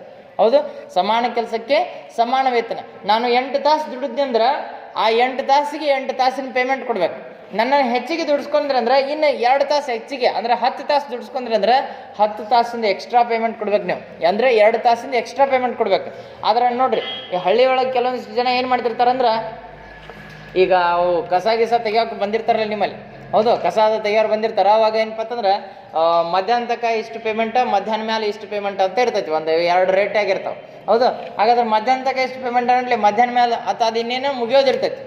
ಇನ್ನೊಂದು ಏನಪ್ಪ ಅಂದ್ರೆ ಒಂದು 2 ಮಡಿ ಅಥವಾ 3 ಮಡಿ ಅಥವಾ 4 ಮಡಿ ಇರ್ತಾವೆ. ಅಷ್ಟು ತೆಗಿಬೇಕಾಗಿರ್ತೈತಿ. ಇವ್ರದ್ದು ಟೈಮಿಂಗ್ ಕ್ಲೋಸ್ ಆಗ್ತೈತಿ, 2 ಗಂಟೆ ಕ್ಲೋಸ್ ಆಗ್ತೈತಿ. ಇನ್ನೊಂದು 4-5 ಮಡಿ ಇರ್ತಾವೆ. ಅದನ್ನು ತೆಗಿಬೇಕಾದ ತೆಗಿಸಿಂದ ಏನು ಮಾಡ್ತೀರಿ ನೀವು? ಇನ್ನೊಂದು 20-30 ರೂಪಾಯಿ ಜಾಸ್ತಿ ಕೊಡ್ತೀವಿ, ಇದನ್ನು ತೆಗೆದು ಬಿಡ್ರಿ ಅಂತಾರೆ. ಅಂದರೆ ನೋಡ್ರಿ, ಅಲ್ಲಿ ಇನ್ಸೆಂಟಿವ್ ಜಾಸ್ತಿ ಪ್ರಮಾಣದೊಳಗೆ ಕೊಟ್ರಲ್ಲ, ಅದ್ರದ್ದು ಸಂಬಂಧಪಟ್ಟಂಗೆ ಎಕ್ಸ್ಟ್ರಾ ಪೇಮೆಂಟ್ ಅದ. ಇಲ್ಲಿ ಅದನ್ನ ಮಾತಾಡ್ತೈತಿ. ಸಮಾನ ಕೆಲಸಕ್ಕೆ ಸಮಾನ ವೇತನ ಕೊಡ್ಬೇಕಂದ್ರೆ ಏನ, ನೀ ಎಷ್ಟು ಕೆಲಸ ಮಾಡಿಸ್ಕೊಂಡಿರ್ತಿ ಅಷ್ಟು ವೇತನ ನೀ ಅವ್ರಿಗೆ ಕೊಡಬೇಕು. ಹೌದು, ಇದನ್ನ ಮಾತನಾಡ್ತೈತೆ ಸರ್ಕಾರ. ಸಂವಿಧಾನದಲ್ಲಿರ್ತಕ್ಕಂಥ ಈ 4ನೇ ಭಾಗದಲ್ಲಿರ್ತಕ್ಕಂಥ ರಾಜನೀತಿಕ ತತ್ವಗಳಲ್ಲಿ ಸಮಾನ ಕೆಲಸಕ್ಕೆ ಒಬ್ಬ ವ್ಯಕ್ತಿಗೆ ಸಮಾನ ವೇತನವನ್ನು ಸಿಗಬೇಕು ಅಂತಕ್ಕಂಥದ್ರ ಬಗ್ಗೆ ಸಂವಿಧಾನಾತ್ಮಕ ಕ್ರಮಗಳಲ್ಲಿ ಅಧ್ಯಯನ ಮಾಡ್ತೀವಿ. ದೆನ್ ಸೆಕೆಂಡ್ ಒನ್, ವೈಯಕ್ತಿಕ ಕಾರ್ಮಿಕ ಕಾನೂನುಗಳನ್ನು ರಚಿಸಲಿಕ್ಕೆ ಕೇಂದ್ರ ಸರ್ಕಾರ ಆಗಿರ್ಬೋದು ಮತ್ತು ರಾಜ್ಯ ಸರ್ಕಾರಗಳು ಕೂಡಿಕೊಂಡ ಕೆಲವೊಂದಿಷ್ಟು ಕ್ರಮಗಳನ್ನು ಹಾಕ್ಕೊಂಡಾವ. ಅವು ಯಾವ್ಯಾವಪ್ಪ ಅಂತಂದ್ರೆ ನೋಡ್ರಿ, ಅಲ್ಲಿ ಏನು ಸಂವಿಧಾನಾತ್ಮಕ ಕ್ರಮಗಳಲ್ಲಿ ಬರ್ತಕ್ಕಂಥ ಸಮಾನ ಕೆಲಸಕ್ಕೆ ಸಮಾನ ವೇತನ ಐತ್ಲ, ಅಲ್ಲಿ ಇನ್ನೊಂದು ಅರ್ಥ ಏನು ತಿಳ್ಕೊಬೇಕಂತಂದ್ರೆ, ಮಹಿಳೆಯರು ಕೆಲಸ ಮಾಡ್ರೂ ಅಷ್ಟೇ ಪೇಮೆಂಟ, ಪುರುಷ ಕೆಲಸ ಮಾಡ್ರೂ ಅಷ್ಟೇ ಪೇಮೆಂಟ. ನಮ್ಮಲ್ಲಿನ ಕೂಡ ಹಂಗಿಲ್ಲ. ಹೌದಾ, ನಮ್ಮಲ್ಲಿನ ಹಂಗಿಲ್ರಿ. ಪುರುಷ ಕೆಲಸ ಮಾಡಿದತ್ತಂದ್ರೆ ಅವ್ಗೆ 500 ಕೊಡೋದು, ಮಹಿಳೆ ಕೆಲಸ ಮಾಡಿದ್ರೆ ಆಕೆಗೆ 300 ಕೊಡೋದು. ಈ ಒಂದು ಸಿಸ್ಟಮ್ ಅದಾವ ನಮ್ಮಲ್ಲಿ. ಹೌದಾ, ಯಾಕಂತಂದ್ರೆ ಅಷ್ಟೇ ಕೆಲಸ ಮಾಡ್ತಾನೆ ಅವನು, ಇವಳು ಅಷ್ಟೇ ಕೆಲಸ ಮಾಡ್ತಾಳೆ. ಆದರೆ ನಾವು ಪೇಮೆಂಟ್ನಲ್ಲಿ ಏನು ಮಾಡ್ತೀವಿ, ವ್ಯತ್ಯಾಸಗಳು ಮಾಡ್ತೀವಿ. ಇದು ಸಂವಿಧಾನದಲ್ಲಿರ್ತಕ್ಕಂಥ 4ನೇ ಭಾಗ ಏನು ಹೇಳ್ತೈತಪ್ಪ ಅಂತಂದ್ರೆ ಎಲ್ಲರಿಗೂ ಸಮಾನವಾಗಿ ವೇತನ ಕೊಡಬೇಕು. ಯಾಕಂತಂದ್ರೆ ಅವರು 8 ತಾಸು ದುಡಿತಾರೆ, ಇವರು 8 ತಾಸು ದುಡಿತಾರೆ. ಆದರೆ ವೇತನದೊಳಗೆ ನಾವು ಯಾಕೆ ಹೆಚ್ಚು ಕಡಿಮೆ ಮಾಡೋದು? ಸಮಾನ ವೇತನ, ಸಮಾನ ಕೆಲಸಕ್ಕೆ ಸಮಾನ ವೇತನ. ಆಕೆ ಹೆಣ್ಣಾಗಿರಲಿ ಅಥವಾ ಗಂಡಾಗಿರಲಿ, ಇಬ್ಬರಿಗೂ ಏನಪ್ಪ ಅಂದ್ರೆ ಸಮತಟ್ಟವಾಗಿ ಪೇಮೆಂಟನ್ನು ಕೊಡಬೇಕು ಅನ್ನೋದ್ರ ಬಗ್ಗೆ ಸಂವಿಧಾನಾತ್ಮಕ ಕ್ರಮಗಳಲ್ಲಿ ಮಾತನಾಡ್ತೈತಿ. ದ ನೆಕ್ಸ್ಟ್ ಒನ್, ಇಲ್ಲಿ ಸರ್ಕಾರಗಳು ತೆಗೆದುಕೊಂಡಿರ್ತಕ್ಕಂಥ ಒಂದು ಕಾಯ್ದೆಗಳ ಪ್ರಕಾರ ಏನು ಮಾಡ್ತವೆ ಇಲ್ಲಿ ನೋಡ್ರಿ. ಕಾರ್ಮಿಕರ ಪರಿಹಾರ ಕಾಯ್ದೆ 1923ರಲ್ಲಿ ಬಂದಿರತಕ್ಕಂಥ ಕಾರ್ಮಿಕರ ಪರಿಹಾರ ಕಾಯ್ದೆ ಅಂದ್ರೆ ಕಾರ್ಮಿಕರಿಗೆ ಪರಿಹಾರ ಕೊಡುವಂಥದ್ದು. ಯಾವುದಾದ್ರೂ ಸಂದರ್ಭದಲ್ಲಿ ಅವಘಡಗಳು ಸಂಭವಿಸಿದ್ವು ಅಂತಂದ್ರೆ ಅವರಿಗೆ ಪರಿಹಾರವನ್ನು ಕೊಡಲಿಕ್ಕೆ ಈ ಪರಿಹಾರ ಕಾಯ್ದೆಯನ್ನು ಜಾರಿಗೆ ತಂದಾರೆ. ಹೌದು, ಏನಾದರೂ ಅವನಿಗೆ ಕೆಲಸ ನಿರ್ವಹಿಸುವ ಸಂದರ್ಭದಲ್ಲಿ ಅವರಿಗೆ ಏನೋ ಪ್ರಾಣವನ್ನು ಹೋಯ್ತಂದ್ರೆ ಅಥವಾ ಏನಾದರೂ ಅಂಗಗಳನ್ನು ಕಳೆದುಕೊಂಡ್ರತ್ತಂದ್ರೆ ಅವಾಗೇನಪ್ಪ ಅಂದ್ರೆ ಅವರಿಗೆ ಪರಿಹಾರವನ್ನು ಕೊಡುವಂಥ ಒಂದು ಜವಾಬ್ದಾರಿ ಈ ಪರಿಹಾರ ಕಾಯ್ದೆ ಮಾತನಾಡ್ತದೆ. ದೆನ್ ನೆಕ್ಸ್ಟ್, ವಾರದ ರಜೆ ಕಾಯ್ದೆ ಅಂದ್ರೆ 24x7. 24x7 ಅಂದ್ರೆ ವಾರದ 7 ದಿನಗಳ 24 ಗಂಟೆ ಕೆಲಸ ನಿರ್ವಹಿಸೋದು. ಹಿಂಗೆ ಮಾಡಬಾರ್ದ್ರಿ. ಹಿಂಗೆ ಮಾಡಿರತ್ತಂದ್ರೆ ಏನಾಗ್ತೈತಿ, ಭಾಳಾದ್ರೆ ಒಂದು 2 ತಿಂಗಳು ದುಡ್ದಾರ ಅಷ್ಟೇ, 3ನೇ ತಿಂಗಳು ಅವ ಜಡ್ಡು ಬಿದ್ದು ಸತ್ತು ಹೋಗ್ತಾವೆ. ಹೌದಾ, ಯಾಕಂತಂದ್ರೆ ಕಂಟಿನ್ಯೂಸ್ ನಿದ್ದಿನೇ ಇಲ್ಲ. ನೀವು ಕಂಟಿನ್ಯೂಸ್ ನಿದ್ದೆ ಬಿಡ್ರಿ, ನೋಡಕ್ಕಿರ್ತ ಒಂದು 2-3 ದಿವ್ಸ ನಿದ್ದಿನ ಮಾಡಬೇಡ್ರಿ. ರಾತ್ರಿ ಡ್ಯಾನ್ಸ್ ಮಾಡಿರಿ, ಮತ್ತು ಮಾರ್ನಿಂಗ್ ಆರಾಮ್ ತಿರುಗಾಡ್ರಿ, ಮತ್ತು ರಾತ್ರಿ ಡ್ಯಾನ್ಸ್ ಮಾಡಿರಿ, ಮತ್ತು ಹರಿಯಾಗಿ ಆರಾಮ್ ತಿರುಗಾಡ್ರಿ. ನೀವು ಒಂದು 2-3 ದಿವ್ಸ ಮಾಡಿರಿ, 5ನೇ ದಿವ್ಸ ನೋಡ್ರಿ ಹೆಂಗೆ ಆಗ್ತೈತಿ ನಿಮ್ಮ ಪರಿಸ್ಥಿತಿ. ಹೌದು, ಹಿಂಗಂತಂದ್ರೆ ವ್ಯವಸ್ಥೆ ಬದಲಾಗ್ತೈತಿ. ಅಂದ್ರೆ ನಿದ್ದೆ ಬರಲಿಲ್ಲ ಅಂದ್ರೆ ಒಂದು ಡ್ಯಾನ್ಸ್ ಮಾಡೋದಿಲ್ಲ. ಅಂದ್ರೆ ವ್ಯವಸ್ಥೆನ ಹಂಗೆ ಆಗ್ತೈತಿ. ಯಾಕಂತಂದ್ರೆ ಕೆಲಸ ಕಂಟಿನ್ಯೂಸ್ ಕೆಲಸ ಮಾಡ್ಲಿಕ್ಕೆ ಬರೋದಿಲ್ಲ ಯಾರಿಗೂ ಕೂಡ. ವಾರದಾಗ 1 ದಿವಸ ಆದ್ರೂ ರಜೆ ಬೇಕಾಗ್ತೈತಿ. ಹೌದಾ, 1 ದಿವಸ ಆದ್ರೂ ರೆಸ್ಟ್ ಬೇಕಾಗ್ತೈತಿ. ರೆಸ್ಟ್ ಇಲ್ಲದಾಗ ಕೆಲಸ ಮಾಡಿದ್ವತ್ತಂದ್ರೆ ನಾವು ರೆಸ್ಟ್ ಇನ್ ಪೀಸ್ ಅದರೊಳಗೆ ಹೋಗೋದಾಗ್ತೈತಿ. ಹೌದಾ, ಅಂದ್ರೆ ನಾವು ರೆಸ್ಟ್ ತೊಗೋಬೇಕಾಗ್ತೈತಿ. 1 ದಿವಸನೇ ರೆಸ್ಟ್ ಬೇಕು. ಮಿನಿಮಮ್ ಏನಿಲ್ಲ ಅಂದರೂ 1 ತಾಸು 2 ತಾಸು ನೋಡ್ರಿ, ಎಲ್ಲ ದುಡಿತಿರ್ತಾರೆ. ಊಟಕ್ಕೆ ಕೂತಾಗ 1 ತಾಸು ರೆಸ್ಟ್ ಮಾಡ್ತಿರ್ತಾರೆ. ನಾವು ಭಾಳ ಸಾರಿ ನಾನು ಕೆಲಸ ಮಾಡಿದೊಳಗೆ ಹೊಲದಾಗ ಕೆಲಸ ಮಾಡೋವಾಗ 1 ತಾಸು ರೆಸ್ಟ್ ಅಂತಂದ್ರೆ ನೀವು ಉಳ್ಳಾಡಿ ಮಣ್ಕೊಂಡು ಎದ್ದು ಬಿಡೋರು ಆರಾಮ್. ಅಂದ್ರೆ ಆ ರೀತಿ ರೆಸ್ಟ್ ನಮ್ಮ ಅಂದ್ರೆ ಒಂದು ಅರ್ಧ ತಾಸು ಅವ್ನು ಮಾಲಕ್ ಬಂದು ಎಬ್ಸ್ಬೇಕು, ಹೇಳ್ರು ಇನ್ನು ಟೈಮ್ ಆದೈತಿ, ಹೇಳ್ರು ಇನ್ನು ಅನ್ಬೇಕು ಆ ನಮನಿ. ಹೌದಾ? ಹಂಗೆ ರೆಸ್ಟ್ ಅಂದ್ರೆ ಏನ್ರಿ, ಕೆಲಸ ಮಾಡೋಕೆ ಮತ್ತಷ್ಟು ಅಂದ್ರೆ ಜಾಸ್ತಿ ವರ್ಕ್ ಆಗ್ತೈತೆ ಅನ್ನೋದ್ರ ಬಗ್ಗೆ. ಅಂದ್ರೆ ವಾರದಾಗ ಒಂದು ಸಾರಿ ಆದ್ರೂ ನೀವು 6 ದಿವಸ ಕೆಲಸ ಮಾಡಿಸ್ಕೊಂಡ್ರೆ ಅವ್ರ ಕಡೆದ ವಾರದಾಗ ಒಂದು ಸಾರಿ ಆದ್ರೂ ಏನಪ್ಪ ಅಂದ್ರೆ ರೆಸ್ಟ್ ಅಂತಕ್ಕಂಥದ್ದು ಇರಬೇಕು. ವಾರದ ರಜೆ ಕಾಯ್ದೆ ಅಂತಕ್ಕಂಥದ್ದು ತೊಗೊಂಬಂದ್ರು. ನೆಕ್ಸ್ಟ್ ಕಾರ್ಮಿಕರ ರಾಜ್ಯ ವಿಮಾ ಕಾಯ್ದೆ. ನೋಡ್ರಿ, ಇವತ್ತು ಕಾರ್ಮಿಕರ ಕಲ್ಯಾಣ ನಿಧಿ ಅಂತಕ್ಕಂಥ ಸ್ಟಾರ್ಟ್ ಐತಿ. ಕಾರ್ಮಿಕರ ಕಲ್ಯಾಣ ಕಾರ್ಯಕ್ರಮಗಳನ್ನ ಬರ್ತಾವೆ. ಈಗ ನೀವು ಅಥಣಿ ಒಳಗೆ ತಹಸೀಲ್ದಾರ್ ಆಫೀಸ್ ಆಚೆ ಕಡೆ ಅಲ್ಲಿ ಕಾರ್ಮಿಕರ ಏನೋ ಕೋಆಪರೇಟಿವ್ ಬ್ಯಾಂಕ್ ಐತಿ, ಅಥವಾ ಮತ್ತು ಅಲ್ಲಿ ಕಾರ್ಮಿಕರ ಕಲ್ಯಾಣ ನಿಧಿ ಒಂದು ಆಫೀಸ್ ಐತಿ. ಅವರೆಲ್ಲ ಏನು ಮಾಡ್ತಾರಪ್ಪ ಅಂತಂದ್ರೆ, ನೀವು ಯಾರು ಕಾರ್ಮಿಕರು ಇರ್ತಾರೋ, ಕೆಲಸ ಮಾಡೋರು ಯಾರು ಇರ್ತಾರೋ ಅವರೆಲ್ಲ ಕಾರ್ಮಿಕರ ಕಾರ್ಡ್ ಮಾಡಿಸ್ಕೊಂಡಿರ್ತಾರೆ.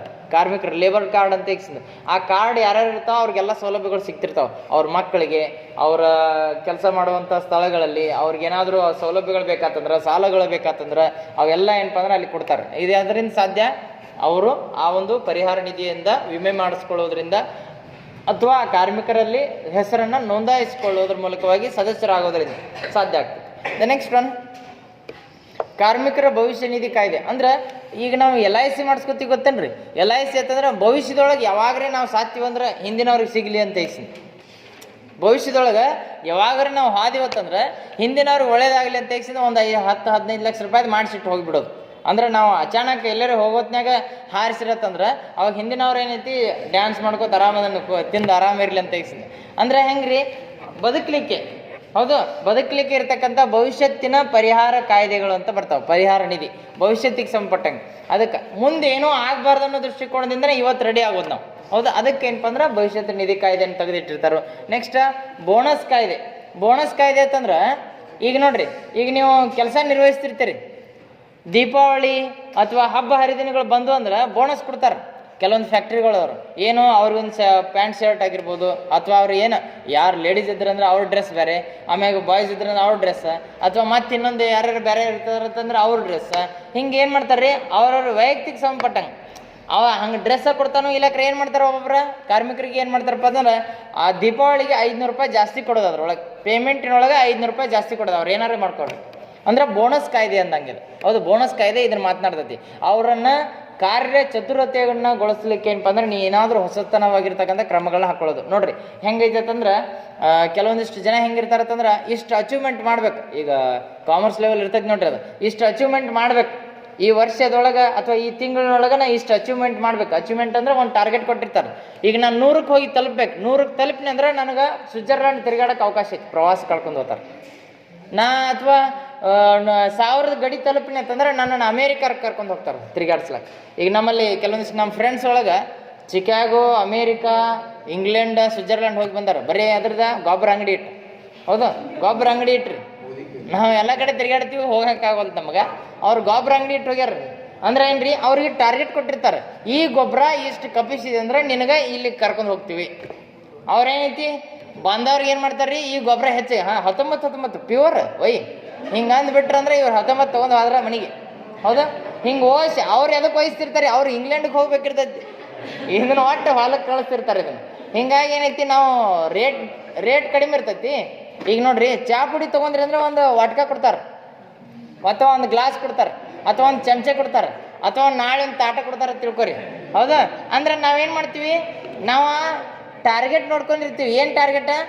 ಇವ ನೋಡ್ರಿ, ಅಂಗಡಿಯವಂಗೆ ಬೇರೆ ಆಫರ್ ಇರ್ತೈತಿ, ನಿಮಗೊಂದು ಆಫರ, ಅಂಗಡಿಯವಂಗೆ ಒಂದು ಆಫರ್ ಇರ್ತೈತಿ. ಅಂಗಡಿಯವಂಗೆ ಏನು ಆಫರ್ ಇರ್ತೈತಿ, ಇಷ್ಟು ಚಮಚೆ ಇಷ್ಟು ಇದನ್ನು ಗಪ್ ಮಾಡಿದತ್ತಂದ್ರೆ ಅವಂಗ ಅಂಥವ ಅಥವಾ ಅದಕ್ಕಿಂತ ದೊಡ್ಡದೇನೋ ವಸ್ತು ಅವಂಗೆ ಗಿಫ್ಟ್ ಕೊಟ್ಟಿರ್ತಾರೆ. ಹೌದು? ಇನ್ನು ಇವ್ರು ಏನು ಮಾಡ್ತಾರೆ ರೀ, ಈಗ ಅದೆಲ್ಲ ಗೊಬ್ಬರದ ಹೇಳಿಲ್ಲ, ಅದು 1300 ರೂಪಾಯಿ ಹೊರಗೆ ತೊಗೊಂಡ್ರೆ ಅಂದ್ರೆ ನಿಮ್ಗೆ ಹೆಂಗೆ ಸಿಗ್ತೈತಿ, ಬೇರೆ ಅದ ಕಂಪ್ನಿದ ಬೇರೆ ಕಂಪ್ನಿಗೆ ತೊಗೊಂಡ್ರೆ ಅಂದ್ರೆ ಅದ ಮಾಲ ಬೇರೆ ತೊಗೊಂಡ್ರೆ ಅಂದ್ರೆ 1800 ರೂಪಾಯಿ ಇರ್ತೈತಿ. ಈ ಕಂಪ್ನಿ ಒಳಗೆ ತೊಗೊಂಡ್ರೆ ಅಂದ್ರೆ 1600 ರೂಪಾಯಿ ಅಥವಾ 1400 ರೂಪಾಯಿ ಕೊಡ್ತಾರೆ. ಅಂದ್ರೆ 400 ರೂಪಾಯಿ ಕಡಿಮೆ ಆಯ್ತಲ್ಲ. ರೈತ ಏನು ನೋಡ್ತಾನೋ, 400 ರೂಪಾಯಿ ಕಡಿಮೆ ಅಂತೇಳಿ ಹೋಗಿ ಅದನ್ನೊಂದು ಹಚ್ಚಿಲ್ಲ ಅಂದ್ರೆ ಬಗಿನ ಇರ್ತೈತಿ. ಹೌದಲ್ಲ? ಈ ರೀತಿ ಏನಪ್ಪ ಅಂದ್ರೆ ಜನರಿಗೆ ಏನಪ್ಪ ಅಂದ್ರೆ ಮಾಡ್ತಿರ್ತಾರೆ. ಅಂದ್ರೆ ಇಲ್ಲಿ ಕಾರ್ಮಿಕರಿಗೂ ಕೂಡ ಏನಪ್ಪ ಅಂದ್ರೆ ಈ ರೀತಿ ವ್ಯವಸ್ಥೆಗಳನ್ನ ಹಾಕ್ಕೊಡ್ತಿರ್ತಾರೆ. ಅವ್ರಿಗೆ ಅವಾಗವಾಗ ಪ್ರವಾಸ ಕರ್ಕೊಂಡು ಹೋಗೋದು, ಅಥವಾ ಅವಾಗವಾಗ ಏನಪ್ಪ ಅಂತಂದ್ರೆ ಬೋನಸ್ ಕೊಡುವಂಥದ್ದು, ಪೇಮೆಂಟ್ಗಳಲ್ಲಿ ಜಾಸ್ತಿ ಮಾಡುವಂಥದ್ದು, ಇನ್ಕ್ರಿಮೆಂಟ್ ಜಾಸ್ತಿ ಮಾಡುವಂಥದ್ದು, ಅಥವಾ ಅವ್ರಿಗೆ ಏನಾದರೂ ಹೊಸತರನಾಗಿರ್ತಕ್ಕಂಥ. ಈಗ ನೋಡ್ರಿ, ದೀಪಾವಳಿ ಬತ್ತಂದ್ರೆ ಈಗ ಹಾಲಿನ ಡೈರಿದವ್ರು ಇರ್ತಾರಲ್ಲ, ಹಾಲಿನ ಡೈರಿ ಒಳಗೆ ಈಗ ಹಾಲು ಹಾಕೋರ್ಗೆ ಏನಪ್ಪ ಅಂತಂದ್ರೆ ದೀಪಾವಳಿ ಅಥವಾ ಎಲ್ಲ ಬಂದದ ನಮ್ಮ ಅಕ್ಕರಲ್ಲಿ ಕೊಟ್ಟರೆ ಮಹಾರಾಷ್ಟ್ರದೊಳಗೆ ಅಲ್ಲೇನಪ್ಪ ಅಂದ್ರೆ ಅವ್ರಿಗೆ ಕ್ಯಾನ್ಗಳು ದೊಡ್ಡ ದೊಡ್ಡ ಕ್ಯಾನ್ ಕೊಡ್ತಿದ್ರು ಅವ್ರು. ದೀಪಾವಳಿ ಬತ್ತಂದ್ರೆ ಒಂದು ಕ್ಯಾನ್ ಅತ್ತ, ಆಮ್ಯಾಗ ಒಂದು ಬುಟ್ಟಿ, ಅದು ಎದಕ್ಕಂದ್ರೆ ಎಮ್ಮಿಗೆ ಬುಸ ಹಾಕಕ್ಕೆ, ಬುಸನ ಏನದ ಹಿಂಡಿ ಹಾಕಕ್ಕೆ. ಹೌದಾ? ಈ ರೀತಿ ಏನಪ್ಪ ಅಂತಂದ್ರೆ ಹೌದಾ, ಈ ರೀತಿ ಕೆಲವೊಂದಿಷ್ಟು ಏನಪ್ಪ ಅಂದ್ರೆ ಕ್ರಮಗಳಿದ್ದು ನೋಡ್ರಿ. ಹೊಸದಾಗಿ ಅದಷ್ಟೇ ಅಲ್ಲದ ಮತ್ತೆ ಏನೇನೋ ಕೊಡ್ತಾರ ಅವ್ರು, ಕೊಡಗಳು ಕೊಡ್ತಾರೋ, ಅವು ಫೈಬರ್ ಕೊಡಗಳು ಕೊಡ್ತಾರೋ, ಹಿಂಗೆಲ್ಲ ಹೊಸದಾಗಿ ಕೊಡ್ತಾರೆ. ಅಂದ್ರೆ ಏನ್ರಿ ಇದ ಬೋನಸ್ ರೂಪದೊಳಗೆ ಅವ್ರ ಹಾಲು ಜಾಸ್ತಿ ಇನ್ನಟ್ಟು ಅಲ್ಲೇ ಹಾಕ್ಲಿ ಅಂದಂಗೆ ಅದ, ಅಟ್ರಾಕ್ಷನ್ ಅದ. ಹೌದಾ? ಈಗ ನಾನು ನಿಮಗೆ ಜಾಸ್ತಿ ನೋಟ್ಸ್ ಕೊಡ್ಕೋತ ಹೊಂಟ್ನಿ ಅಂದ್ರೆ ನೀವು ಬೇರೆದವ್ರು ಯಾರು ಬೇಡ್ರಿ ಅವ್ರು ನಮಗೆ ನೋಟ್ಸ್ ಚಲೋ ಕೊಡ್ತಾರ ಅವ್ರು. ಹಿಂಗೆ ಅನಿಸ್ತೈತಿಲ್ಲ, ಒಬ್ರು ಯಾರೋ ಬಂದು ನೀವು ಫ್ರೀ ಇಟ್ನಾಗ ನಿಮಗೆಲ್ಲ ನಿಮಗೆ ಮಾರ್ಕ್ಸ್ ಹೆಚ್ಚಿಗೆ ಕೊಡಕತ್ತಾರಂದ್ರೆ ಬೇರೆದವ್ರು ಯಾರು ಬೇಡ್ರಿ ನಮಗೆ ಮಾರ್ಕ್ಸ್ ಹೆಚ್ಚು ಸಿಗ್ತಾವ ಇಲ್ಲಿ, ಹಿಂಗೆ ಅನಿಸ್ತೈತಿಲ್ಲ. ಅಂದ್ರೆ ಏನ್ರಿ ಅವ್ರನ್ನ ಅಟ್ರಾಕ್ಟ್ ಮಾಡೋದು ಅದು. ಈಗ ನೀವು ಅಂಗಡಿಗೆ ಹೋಗಿರ್ತೀರಿ, ಅಂಗಡಿಗೆ ಹೋದಾಗ ಏನಪ್ಪ ಅಂತಂದ್ರೆ ಹೊರಗೊಬ್ರು, ಈಗ ನೀವು ಅದು ತಿಳ್ಕೊಬೇಕಂದ್ರೆ ಹೆಂಗೆ ಮಾಡಬೇಕು, ಚಲೋ ಅಂಗಡಿಗಳು ಯಾವ ಇರ್ತಾವಲ್ಲ ಅಲ್ಲಿ ಹೋಗ್ತು ಬರ್ರಿ. ಅಲ್ಲಿ ಹೋದ್ರಂದ್ರೆ ಅವರೆಲ್ಲ ಹೇಳ್ತಿರ್ತಾರೆ, ಅದಕ್ಕೆಲ್ಲ ಡಿಸೈನ್ ಮಾಡಿರ್ತಾರೆಲ್ಲ, ಲೈಟ್ ಹಚ್ತಾರೆ. ನೀವು ಒಳಗೆ ಹೋದ್ರೆ ಲೈಟ್ ಹಚ್ತಾರೆ, ಅಂದ್ರೆ ಆಕರ್ಷಣೆ ಮಾಡಕತ್ತಾರೆ ನಿಮ್ಮನ್ನು. ಅವಾಗವಾಗ ಇದು ಹಿಂಗೈತ್ರಿ, ಇದು ಹಂಗೈತ್ರಿ, ಅದು ಇದೈತ್ರಿ, ಇದು ಇಂಥದೈತ್ರಿ, ಅದು ಅಂಥದೈತ್ರಿ, ಇದು ಸೂರತ್ ಐತ್ರಿ, ಅದು ಅಮೇರಿಕ ಐತ್ರಿ, ಫ್ರಾನ್ಸ್ ಐತಿ, ಜಪಾನ್ ಐತಿ, ಹಿಂಗೆಲ್ಲ ಹೇಳಿ ಅಂತ ನಿಮ್ಮನ್ನ ಏನು ಮಾಡ್ತಾರೋ, ನಾವು ಯಾವ್ರವ್ರು ಅನ್ನೋದು ಮರೆತ ನೀವು ಒಮ್ಮೆ ಅಮೇರಿಕಕ್ಕೆ ಹೋಗಿಬಿಡ್ತೀರಿ. ಹೋಗಿ ಅದನ್ನು ತೊಗೊಂಡು ಬರೋದು, ಅದು 1000 ಹೇಳ್ರು ತೊಗೊಂಡು ಬರೋದು. ಯಾಕಂತಂದ್ರೆ ನೀವು ನಿಮ್ಮನ್ನು ಓದೇ ಇರ್ತಾರೆ ಹಂಗವ್ರು ಅಲ್ಲಿ ತನ. ಹೌದು, ಅಲ್ಲಿ ತನ ಓದ್ಬಿಡಕ್ಕೆ ನೀವು ಮತ್ತೆ ಅಷ್ಟು ದೂರ ಹೋಗಿರ್ತೀರಿ, ಹೊಳ್ಳೆ ಹಂಗೆ ಬರ್ತೀರಿ, ತೊಗೊಂಡು ಬರೋದು ಅದನ್ನು. ಈ ರೀತಿ ಏನಪ್ಪ ಅಂದ್ರೆ ನಿಮ್ಮನ್ನು ಆಕರ್ಷಣೆ ಮಾಡ್ತಾರೆ. ಇದು ಒಬ್ಬ ವ್ಯವಸ್ಥೆದಾರರು. ಹೌದು, ಆ ರೀತಿ ಏನಪ್ಪ ಅಂದ್ರೆ ಇಲ್ಲಿ ನೋಡ್ತೀವಿ. ಇನ್ನು ಇದರೊಳಗಡೆ ಕೆಲವೊಂದಿಷ್ಟು ಕಾರಣಗಳು ಬರ್ತಾವೆ, ಏನು ಸಂಘಟನೆಗಳು ಬರ್ತಾವೆ ಈ ಕಾರ್ಮಿಕರಿಗೆ ಸಂಬಂಧಪಟ್ಟಂತೆ. ಹೋರಾಟಗಳನ್ನು ಮಾಡೋ ಸಲುವಾಗಿ ಏನಪ್ಪ ಅಂದರೆ ಕೆಲವೊಂದಿಷ್ಟು ಸಂಘಟನೆಗಳು ಬರ್ತಾವೆ. ಏನು ಸಂಘಟನೆಗಳು? ಒಂದನೇದು AITUC ಅಂತಕ್ಕಂಥದ್ದು. ಇದು ನಿಮಗೆ 1 ಮಾರ್ಕ್ಸಿಗೆ ಕ್ವಶನ್ ಬೀಳ್ತೈತೆ, ನೆನಪಿಟ್ಕೊರಿ ಬಂಡ್ರಿ. 1 ಮಾರ್ಕ್ಸಿಗೆ ನನಗೆ ಹೇಳಿ ಟೈಮ್ ಇನ್ನೂ ಮುಗಿದಿಲ್ಲ. ಏನಪ್ಪ ಅಂತಂದ್ರೆ ಟೈಮ್ ಮುಗಿದಿಲ್ಲ ನಾನು. ಏನಪ್ಪ ಅಂತಂದ್ರೆ ಕೇಳ್ರಿ, AITUC ಅಂತಕ್ಕಂಥದ್ದು ಐತಿ. AITUC ಅಂತಂದ್ರೆ all India Trade Union Congress. Annual ಎಕ್ಸಾಮ್ಗೆ ಕ್ವಶನ್ ಬೀಳ್ತೈತೆ, ನೆನಪಿಟ್ಕೋರಿ. ಸೀರಿಯಸ್ ಹೇಳಕತ್ತೀನಿ. ಆ್ಯನ್ಯುವಲ್ ಎಕ್ಸಾಮ್ದಾಗ ಕ್ವಶನ್ ಬೀಳ್ತಾವೆ, ಇಟ್ರೊಳಗಿಂದ ಒಂದು ಯಾವ್ದಾರು ಕೇಳ್ತಾನ. ಹೌದು, all India Trade Union Congress ಅಂತಕ್ಕಂಥದ್ದು ಕೇಳಿ ಅದಾನ ಆಲ್ರೆಡಿ. ಹೌದು, ಅದಕ್ಕೆ ಈಗ ನೆನಪಿಟ್ಕೋರಿ. ಇದರಿಗೆ ಕೇಳ್ಬೋದು, ಅಥವಾ BMS ಕೇಳ್ಬೋದು, ಅಥವಾ CITUC ಅಂತ ಕೇಳ್ಬೋದು. ಇದ್ರೊಳಗೆ ಯಾವ್ದಾರೇ ಒಂದು ಕೇಳ್ತಾನ. ಇದ್ರೊಳಗೆ ಒಟ್ಟು ಒಂದು ಕೇಳ್ತಾನೆ. ಅಥವಾ BMS ಅಂತಕ್ಕಂಥದ್ದು ಯಾರು ಸ್ಥಾಪನೆ ಮಾಡಿದ್ರು ಅನ್ನೋದ್ರ ಬಗ್ಗೆನೂ ಕೇಳ್ತಾನೆ. ಯಾರ ನೆನಪಿಗಾಗಿ ಯಾರು ಬಾಲ ಗಂಗಾಧರ ತಿಲಕರ ನೆನಪಿಗಾಗಿ ಏನಪ್ಪ ಅಂದ್ರೆ ದತ್ತೋಪಂತ ಟೆಂಗಡಿ ಅಂತಕ್ಕಂಥವ್ರು ಏನಪ್ಪ ಅಂದ್ರೆ ಅದನ್ನು ಸ್ಥಾಪನೆ ಮಾಡಿದ್ರು. ಹೌದಾ? ನೆನಪಿಟ್ಕೊಂಡ್ಬಿಡ್ರಿ ಯಾರ ಅನ್ನೋದ್ರ ಬಗ್ಗೆ. ಇದ್ರೊಳಗೆ ಒಂದು ಮಾರ್ಕ್ಸ್ ಗ್ಯಾರಂಟಿ ನೋಡ್ರಿ. 9 ಕ್ವಶನ್ ಹಿಂಗೆ ಬೇರೆ ನೆನಪಿಟ್ಕೊರಿ. ಇದು ಅಂತೂ ಒಂದು ಗ್ಯಾರಂಟಿನ. ಹೌದು, ಇದ್ರೊಳಗೆ ಒಂದು ಕೇಳತ್ತಾನೆ ಗ್ಯಾರಂಟಿ ಕ್ವಶನ್. ಹೌದು, ಅಂತ ಎಪಿಕ್ ರೇ ಅಥವಾ KET ರೇ ಅಥವಾ UPSC ರೇ ಅಥವಾ KPSC ರೇ ಅದ್ರೊಳಗೆ ಒಂದು ಗ್ಯಾರಂಟಿ. ಹೌದು, ಅದ್ರೊಳಗೆ ಒಂದು ಗ್ಯಾರಂಟಿ ಕೇಳ್ತಾನೆ. ವಿಸ್ತೃತ ಒಳಗೆ ಮ್ಯಾಕ್ಸಿಮಮ್ ಕೇಳ್ಯಾನಂದ್ರೆ ವಿಸ್ತೃತ 2 ಕೇಳ್ತಾನೆ. ಕೇಳಿರ ಹೆಚ್ಚಿಗೆ ವಿಸ್ತೃತ ಕೇಳಂಗಿಲ್ಲ, 3-4 ಕೇಳಂಗಿಲ್ಲ, 2 ವಿಸ್ತೃತ ಕೇಳ್ತಾನ ನಾವು. ಹೌದಾ? 2 ವಿಸ್ತೃತ ಇದ್ರೊಳಗಿಂದ್ರೆ ಬರ್ಬೋದು, ಅಥವಾ ಆ ಕಡೆದ್ರೊಳಗಿಂದ್ರೆ ಒಂದು ಬರ್ಬೋದು. ಹೌದಾ? ಅದನ್ನೊಂದು ನೆನ್ಪಿಟ್ಕೊಂಡ್ಬಿಡ್ರಿ. ವಿಸ್ತೃತೊಳಗೆ ಯಾವುದೇ ವಿಸ್ತೃತೊಳಗೆ 2 ಬರತ್ತಾವು, ಗ್ಯಾರಂಟಿ ಬರ್ತಾವೆ. ವಿಸ್ತೃತನ ಒಂದು ಸಪ್ರೇಟ್ ಮಾಡ್ಕೊರಿ, ಒಂದು ಬುಕ್ನೊಳಗೆ, ಒಂದು ಪೇಜ್ನೊಳಗೆ ಎಷ್ಟು ವಿಸ್ತೃತಗಳದಾವ, ಇದ್ರೊಳಗೆ ಯಾವ್ಯಾವ ರೀತಿ ಅದಾವ, ಅದನ್ನೊಂದು ಬುಕ್ನೇ ಮಾಡಿ ಇಟ್ಕೊಂಡಿರತ್ತಂದ್ರೆ ನಿಮ್ಗೆ ಓದಕ್ಕೆ ಚಂದ ಆಗ್ತೈತಿ. ಒಂದು ದಿವ್ಸ ಬರೀ ಅವನ್ನೆಲ್ಲ ಅಷ್ಟ ವಿಸ್ತೃತಗಳನ್ನು ಅಷ್ಟೇ ನೋಡ್ಕೊಳ್ಳೋದು. AITUC ಅಂದ್ರೆ ಏನ, All India Trade Union Congress ಅಂತಾರು, BMS ಅಂದ್ರೆ ಏನ, ಅಥವಾ ಎಪಿಕ್ ಅಂದ್ರೆ ಏನ, EVM ಅಂದ್ರೆ ಏನ, ಇವನ್ನೆಲ್ಲ ಒಂದು ಸಪ್ರೇಟ್ ಮಾಡ್ಕೊಳ್ರಿ. ಅಂದ್ರೆ ಓದಕ್ಕೆ ನಿಮ್ಗೆ ಕರೆಕ್ಟ್ ಆಗ್ತೈತಿ. ತಿಳಿತು? ಓಕೆ, ಈ ರೀತಿ ಏನಪ್ಪ ಅಂತಂದ್ರೆ ಇವೆಲ್ಲ ಬರ್ತಾವೆ. ಇವೆಲ್ಲ ಏನಪ್ಪ ಅಂದ್ರೆ ಕಾರ್ಮಿಕ ಸಂಘಟನೆಗಳು. ಇದ್ರ ಮೂಲಕವಾಗಿ ಏನಪ್ಪ ಅಂದ್ರೆ ರೈತ ಚಳವಳಿ ಅಂತಕ್ಕಂಥದ್ದು ಏನೋ ಸಮಸ್ಯೆಗಳು ಕಂಡು ಬಂದಂದ್ರೆ ಇವೆಲ್ಲ ಏನು ಮಾಡ್ತಾವ್ರಿ, ಚಳವಳಿ ಮಾಡಕ್ಕೆ ಎದ್ದು ಬರ್ತಾವೆ. ಹೌದು, ಈಗ ಹೆಂಗೆ ನಾವು ಈಗ ಹಿಂದೂಗಳ ಮೇಲೆ ದಬ್ಬಾಳಿಕೆ ನಡೀತಿದೆ ತನ್ನಂಟ್ಲಿ RSS ಉಳ್ಕಾದ ಸಂಘಟನೆಗಳು ಏನು ಹಿಂದೂ ಮಹಾಸಭಾ, ಹಿಂದೂ ಸಂಘ, ಅವು ಇವು ಏನದಲ್ಲ, ಇವೆಲ್ಲ ಹೆಂಗೆ ಎದ್ದು ಬರ್ತಾವ್ರಲ್ಲ ಹಂಗೆ ಇದು ಕೂಡ ಹಂಗೆ. ಹೌದು, ಈ ರೀತಿ ಏನಪ್ಪ ಅಂದ್ರೆ ಕ್ರಮಗಳು ನೋಡ್ತೀವಿ. ಇಷ್ಟು ಕಾರ್ಮಿಕರ ಚಳವಳಿ ಬಗ್ಗೆ. ಇದರ ಮುಂದಿನ ಭಾಗವನ್ನು ನಾಳಿನ ಅವಧಿಯೊಳಗೆ ಏನಪ್ಪ ಅಂದ್ರೆ ಅಧ್ಯಯನ ಮಾಡೋಣ.